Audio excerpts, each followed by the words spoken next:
Buenas, nosotros vamos a hablar acerca del proceso de la reorganización nacional en Argentina.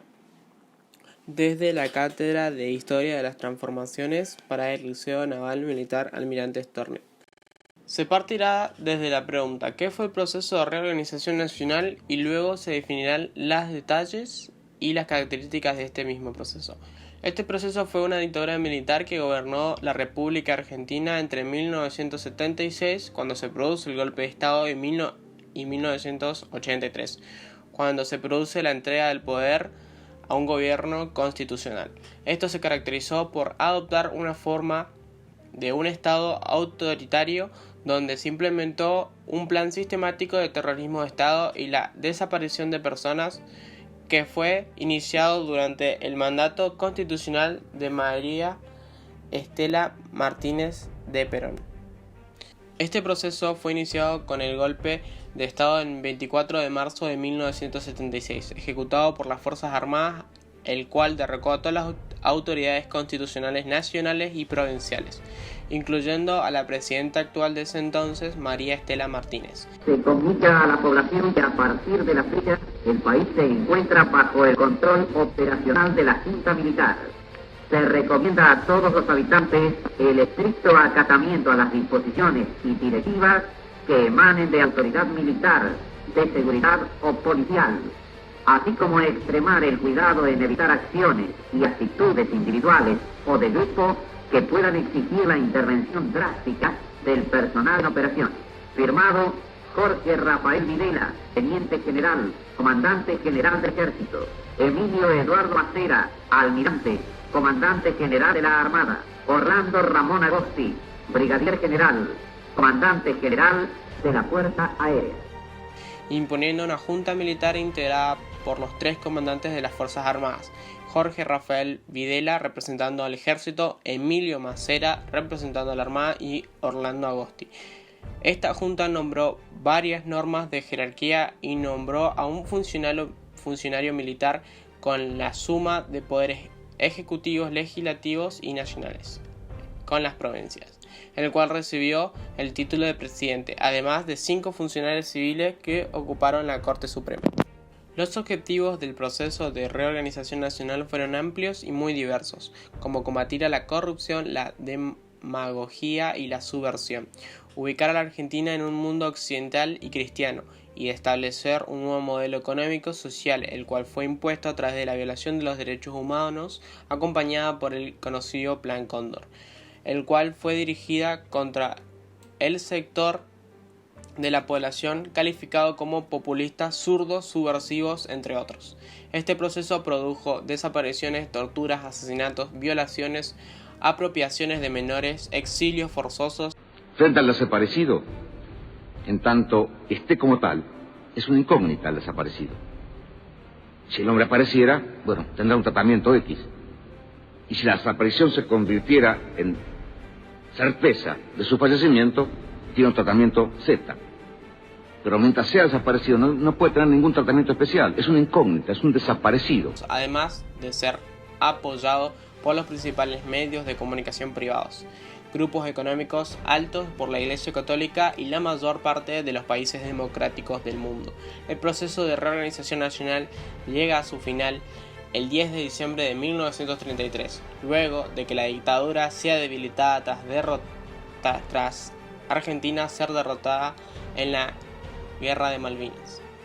Así, la dictadura fue obligada a entregar el poder de su gobierno y dejar libremente a la ciudadanía argentina.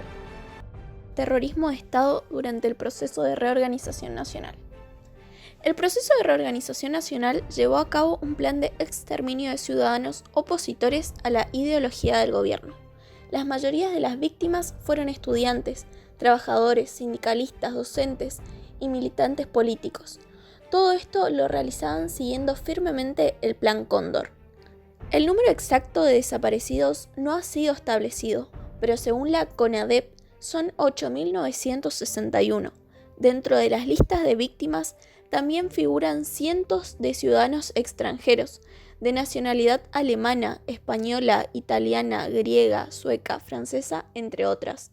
Entre los desaparecidos se encuentran un número de niños que se estiman entre 250 y 500, los cuales fueron adoptados ilegalmente luego de que nacieran en los centros clandestinos de detención.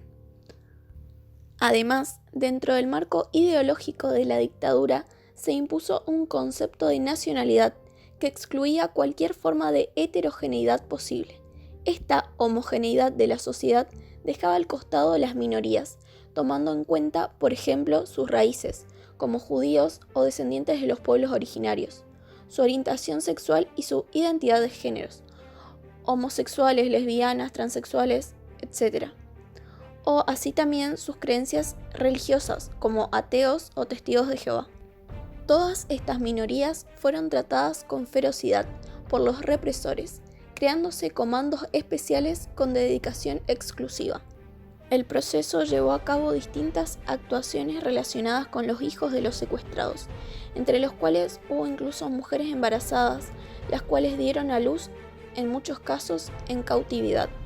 Esto se puede ver reflejado en la película titulada La historia oficial, de 1985, donde se relata la vida de una profesora de historia, la cual se llamaba Alicia Marnet y era estéril, con su marido, Roberto Ibáñez, el cual apoyaba la dictadura militar. Decidieron adoptar una niña, llamada Gaby. Alicia Marnet termina investigando el paradero de la madre de su hija adoptada y descubre que es hija de una desaparecida. Finalmente, ella puede encontrarse con la abuela biológica de Gaby y se la presenta a su marido. Así, la familia logra darse cuenta de que su hija, en realidad, es niña de una desaparecida. Política educativa y cultural del proceso de reorganización nacional. El proceso de reorganización nacional tuvo una política cultural y educativa en sintonía con su política represiva del terrorismo de Estado. Esta política incluyó una censura previa, donde el gobierno militar creó un grupo especial encargado de controlar y censurar todo tipo de producción científica, cultural, política o artística. Además, el proceso de reorganización nacional produjo una reformulación del Estado docente como principal agente educador, favoreciendo un aumento de segmentación en el sistema educativo, en temas como las propuestas curriculares, el nivel de cobertura del sistema y las políticas salariales docentes, favoreciendo así al sistema educativo privado. El proceso de reorganización nacional llevó a cabo, además, un proceso de destrucción de materiales bibliográficos que pudieran ser sospechosos de contener ideología izquierdista o peronista. Además, durante el proceso de reorganización nacional, el gobierno militar definió un concepto de subversión como aquella persona que no estuviera alineada con los criterios y objetivos de los golpistas. La conducción del proceso fue llevada a cabo por muchos personajes de la época durante los años de gobierno, es decir, desde 1976 a 1983. La primera junta fue conformada por Jorge Rafael Videla, Emilio Eduardo Macera y Orlando Ramón Agosti. La segunda junta militar fue conformada por Roberto Eduardo Viola, Armando Lambruschini y Omar Domingo Rubens Grafigna. La tercera junta militar fue conformada por Leopoldo Fortunato Galtieri, Jorge Isaac Anaya y Basilio Arturo Ignacio Lamidoso. Y por último, la cuarta y última junta militar fue conformada por Cristino Nicolaides, Rubén Oscar Franco y Augusto Jorge Júguez. Economía durante el proceso de reorganización nacional. El 2 de abril de 1976, el flamante ministro de Economía, Martínez de Hoz, anunció por radio y televisión las nuevas medidas económicas tendientes, en términos generales, a reducir la inflación y el gasto fiscal, redefinir la política tributaria, ampliar y liberalizar el mercado de capitales, liberalizar los precios y promover las exportaciones dentro de los principios de la multilateralidad. Los principales objetivos del llamado Programa de Recuperación, Saneamiento y Expansión de la Economía Argentina eran los siguientes. 1. Lograr el saneamiento monetario y financiero indispensable para la modernización y expansión del aparato productivo, lo que garantizaría un crecimiento no inflacionario de la economía. 2. Acelerar la tasa de crecimiento económico. Y 3. alcanzar una razonable distribución de ingreso, preservando el nivel de los salarios, en la medida adecuada a la productividad de la economía. El objetivo económico del PRN, el proceso de reorganización nacional, consistía en la debilitación de los sindicatos, ya que los mismos poseían mucho poder político y social. Las medidas económicas eran la apertura de la economía de importaciones libres, el desarme de la industria nacional, el tipo de cambio bajo, el aumento de la tasa de desempleo, la deuda externa, estatal y privada. Por un lado, este modelo poseía mucho apoyo civil de la ciudadanía. A partir de las medidas antes mencionadas, pueden identificarse los ejes centrales de la política económica del periodo del 76 al 83. En primer lugar, la apertura de la economía, en la cual, durante los 2 primeros años, el instrumento predominante fue la reducción de los aranceles de importación a la oferta de bienes industriales competitivos con la producción nacional. En segundo lugar, la liberación del mercado de capitales, que hasta ese entonces mantenía la tasa de interés y las normas cambiarias estrictamente controladas por el Banco Central. Al respecto, el paso más importante fue dado en junio de 1977, cuando se implementó la llamada reforma financiera, por la que se liberalizaron las tasas de interés de la banca comercial, se eliminó la mayor parte de los créditos subsidiados y se liberalizó el mercado cambiario. En sintonía con la temática económica del proceso de reorganización nacional, se llevaron a cabo varias o muchas películas, tiempo después, que evidenciaban las realidades que se vivían en esa época. Por ejemplo, tenemos la fuga de capitales producidas por negocios o empresas que en realidad funcionaban como cascarones.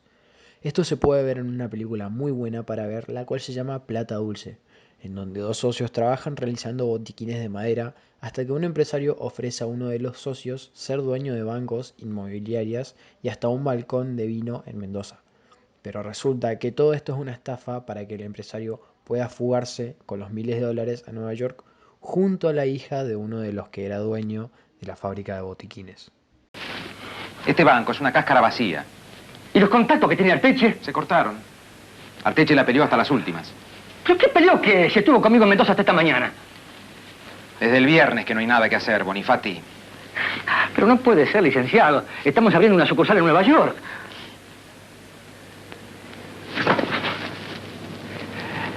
¿Qué era todo grupo? Arteche se estaba rajando.